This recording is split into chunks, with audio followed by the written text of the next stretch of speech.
안녕하십니까. 오늘은 6월 7일 화요일 스피치가 스펙을 이긴다의 저자 공미정 인사드립니다. 네. 황금 연휴 3일 잘 쉬셨어요. 대부분들 쉬면은 막 뭔가 에너지가 더 솟을 것처럼 이야기들 하지만 제 경험상 살아보니까 그렇지 않더라고요. 평균 그 휴가 갔다 오거나 여행 갔다 오거나 이렇게 이제 연휴가 이렇게 며칠씩 이어져 있을 때 그 다음 날이 몸이 더 천근만근 무겁고 힘들어요. 그래서 오늘 같은 경우에는 좀 약간 여유를 가지고 잘 쉬어줘야 에너지가 다시 살아납니다. 본업으로 돌아와서 영화 이야기를 계속했었는데 오늘은 스피치에 관한 이야기 제 교재 210페이지 다 왔네요. 태도는 겸손하게, 말은 단호하게. 제가 굉장히 중시 여기는 항목이에요. 말 잘하는 것이 능력인 시대입니다. 스피치가 그 사람의 품격과 능력을 가늠하는 잣대가 되고 있습니다. 말하는 것 딱 보면 저 사람이 어느 정도의 지적 능력의 소유자인지, 어떠한 생각을 갖고 사는지 다 답이 나와요. 스피치의 목적이란 무엇인가요? 말을 하는 사람이 자신의 생각이나 의견을 정확하고 정중하게 표현해 상대방에게 효과적으로 전달하는 것입니다. 아주 중요한 부분이죠. 말을 많이 하는 직업의 사람들은 일반인들에 비해 타인과 엉뚱한 논쟁을 하게 되는 경우가 생기기 쉬워요. 그만큼 실수가 잦아요. 말이 많아지다 보니까 해야 될 말, 안 해야 될 말을 못 가리게 되고 상대방한테 상처 주는 이야기 아니면은 자신의 약점을 노출한다던가 그 말로 인해서 오해가 불거지는 경우를 너무 많이 봤습니다. 그런데 말이 주도권을 이제 잡고 싶은 사람들, 말하고 싶은 사람들이 현대 사회에 참 많아요. 그래서 사실 말 줄이는 연습도 스피치의 능력이라고 저는 생각을 해요. 사람에 따라선 바로 폭발하든가 아니면 그 상황을 곱씹으며 한동안 가슴앓이를 하기도 합니다. 그래서 우리가 혀에선 3초라고 하지만 그저 입술에선 3초라고 하지만 가슴에서 30년이라는 이야기를 그렇게 하는 겁니다. 필자가 직접 경험했던 오래된 에피소드 한 토막입니다. 패키니즈종 애완견을 키우던 때의 일입니다. 당시 살던 아파트의 승강기 안에서 마주친 처음 보는 아주머니가 말했어요. 저기요, 아우, 강아지 갖고 돼지 같나요? 다분히 기분 나쁘죠. 공격적 뉘앙스를 풍기는 말이었습니다. 강아지의 이름은 발밤. 대한민국의 전무후무한 강아지 이름입니다. 제가 지었는데 할 일 없이 발길 닿는 대로 천천히 걷는 모습. 예, 할 일이 없어요. 순우리말. 강아지 그냥 맨날 먹고 자고 해맑게 주인하고 놀아주고 주인한테 충성 바치고 그러죠.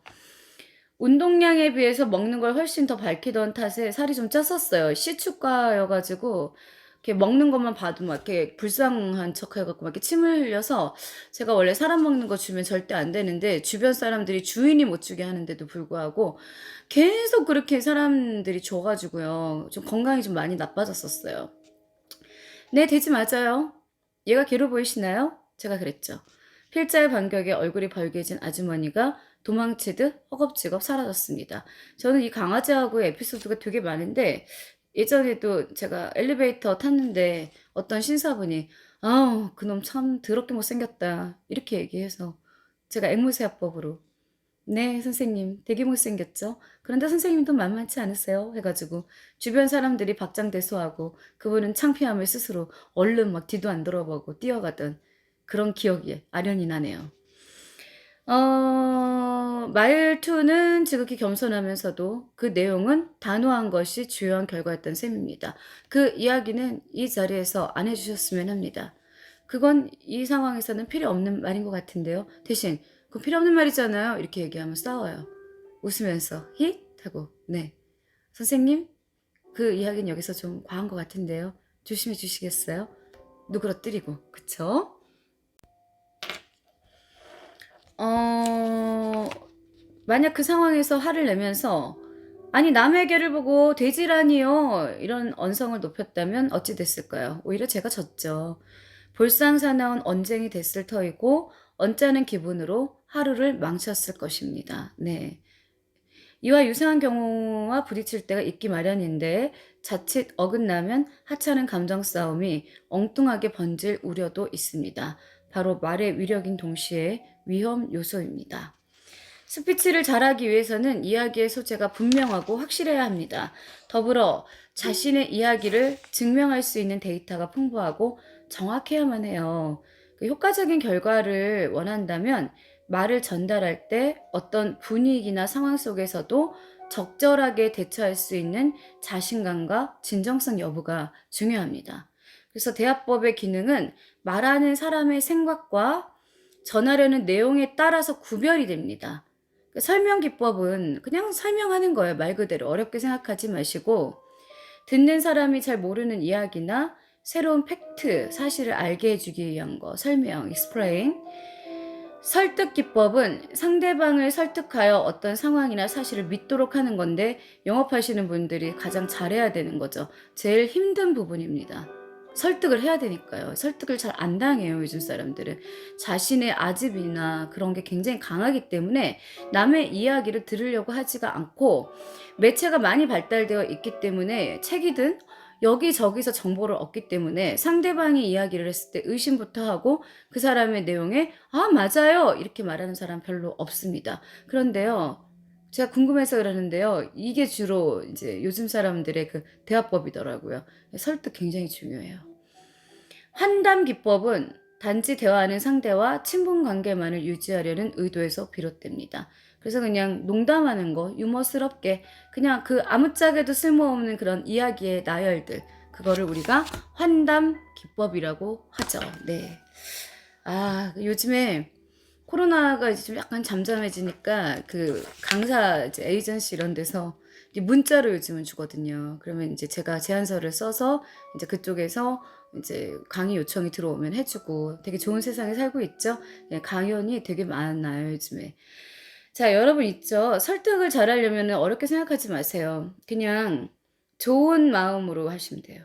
좋은 설득은 상대방을 설득시킬 수 있어요. 그러나 내가 사람을 가지고 이용을 하려고 하거나 계산기를 두들리려고 하는 마음을 먹고 설득을 하려면 설득이 잘 되지 않아요. 쉽지 않아요. 그래서 무엇이든지 이야기를 할 때는 정직한 게 좋습니다. 팩트를 나열을 해서 그 사람한테 진심으로 다가가는 게 맞습니다. 틀에 얽매이지 않고 말하는 화법은 회담, 대화, 앉아서 하는 것, 좌담, 또 나눌 수 있고 다수의 청중을 상대로 자신의 생각이나 주장이나 펼치는 방법은 연설입니다. 이는 보고, 설득, 환담입니다. 보고하는 것도 일종의 말이니까요. 토론은 어떤 문제나 사안에 있어서 찬성이나 반대의 증거를 제시해 상대방을 설득시키기 위한 말하기와 형식입니다. 그리고 우리가 이제 토의한다 그러죠. 토의는 여러 인원이 합심 협의해서 당면한 문제를 해결하려는 말하기의 형식입니다. 그래서 제가 이걸 왜 책에다 썼냐면 여러분들 그래도 말의 종류가 어떤 게 있는지는 알아야 하니까요. 그래서 약간 나열해 봤어요. 직접 합법과 그리고 두 형식이 하나 있는데 세미나 많이 들어보셨죠? 또 심포지엄 등에서도 사용됩니다. 직접 합법과 간접 합법도 우리가 자주 사용하는 대화 방식인데 특정인의 생각이나 의견을 거르지 않고 그대로 전달하는 거, 거르지 않는 거, 좀 상처 줄 수 있는 아주 위험한 합법 중에 하나인데 말 잘하는 사람들은 이 직접 합법을 하다못해 욕설을 해도 상대방이 욕이라고 들리지 않을 정도로 아주 자연스럽게 연결합니다. 자신이 특정인의 말을 인용해서 말할 땐 약간 남의 거를 인용할 때는 간접화법이라고 해요. 요즘 시체말로 돌직구라고 하는 건 전자에 해당하는 거죠. 네, 그래서 간접화법은 어떤 상황을 객관화한다거나 또한 어느 특정한 인물의 저서나 어록을 인용하는 것입니다. 간접화법은 어떤 상황을 객관화한다거나 또는 어느 특정한 인물의 저서나 어록을 인용하는 걸 말해요. 자, 사람은 태어나면서부터 평생 말과 함께 살아가고 있기에 많은 사람들이 말이라는 걸 참 쉽게 생각하는 경향이 농후해요. 절대 그러면 안 되죠. 네. 그러나 실제로 말을 제대로 하는 것만큼 어려운 일도 없습니다. 어려워요. 맨날 하고 사는 말이지만 참 말 잘한다는 게 쉬운 일은 아니에요. 전문가들조차도 그렇게 느낄 때가 있답니다. 그래서 그런지 시중엔 화법에 관한 참고 문헌도 많이 나와 있고요. 이른바 스피치 학원이란 곳이 성업 중인 이유이기도 합니다. 그래서 강남 쪽에 가면은 스피치 학원 쫙 즐비하게 있죠. 그리고 요즘에는 아나운서 뭐 아카데미들도 많이 있고, 네, 많은 분들이 그만큼 말에 대해서 갈구하고 계시다는 그런 의미죠. 말하는 법칙이나 요령을 제대로 배우지 않으면 횡설수설, 말에 체계가 없습니다. 그러다 보면 매사에 자신감을 상실할 수밖에 없어요. 그러니까 말투가 왜 그래요? 말을 왜 그따위밖에 못해요? 말하는 법을 몰라요? 하고 자꾸 구박을 받으니까요. 그래서 말을 이제 아끼게 되죠. 안 하게 되죠. 왜? 내가 말하면은 사람들이 다 뭐라고 하니까. 그렇게 되면은 또 말이 안 늘어요. 말은 많이 해야 늡니다. 자, 말의 어미를 정확하게 발음하고 언제 어디서나 당당한 자신의 목소리를 낼 수 있게 된다면 어떤 경우에 처해서도 의연하게 대처할 수 있게 된 겁니다. 있게 됩니다. 그래서 우리가 말싸움이라고 하잖아요. 실제로 그 언어도 우리가 보면은 이 말싸움이 가장 이 세상에서 힘든 거예요. 제대로 말할 줄 아는 사람들은 예상치 않은 논쟁이나 언쟁에 처했을 때 상대를 제압하려고 사력을 다하지 않더라도 패한 적이 별로 없습니다. 단지 상대의 의도를 파악해 태도는 겸손하게, 말은 단호하게 하면서 상대방의 잘못을 스스로 깨닫게 하는 게 아주 중요합니다. 다혈질의 사람들일수록 감정이 혼란스러워지면 호흡이 가빠지고 발음이 꼬여요. 그래서 말도 빨라지죠. 그러면 사태가 엉망으로 꼬이게 됩니다. 언성이 높아지는 순간 다 복잡해져요. 뒤죽박죽 엉망이 됩니다. 말을 많이 하는 것과 말을 잘하는 것은 엄연히 다른 것입니다. 말은 늘어뜨리지 말아야 합니다. 빨래줄 아닙니다. 명쾌하게 팩트만 전달해야 합니다. 세 마디로 끝나시는 게 좋아요. 말하기는 팩트 플러스 리프렉팅, 공감 플러스 의연함입니다. 복식호흡 계속 했었죠. 앞에서 숨을 코로 들이마시고 내쉬고 들이마시고 내쉬고, 의도적으로 다소 내가 좀 템포가 빠르다 하는 분들은 느리게 말하는 습관 역시 필요합니다. 그래서 템포를 내가 자유자재로 잘 갖고 노는 연습이 필요한 거예요. 최근에 우리는 소통이란 말을 많이 듣고 많이 씁니다. 소통 그러죠. 커뮤니케이션. 소통이란 바로 의사소통을 이루는 것이요, 말로써 이루어지는 것입니다. 이때 바른 자세, 바른 억양, 바른 목소리를 통해 원활한 의사소통이 가능해집니다. 그러므로 명심하세요.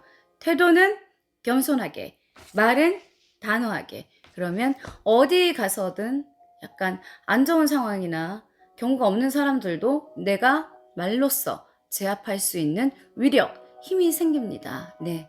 자, 이 내용이 도움이 되셨다면 좋아요와 구독을 눌러주세요. 저는 공미정이었습니다. 감사합니다.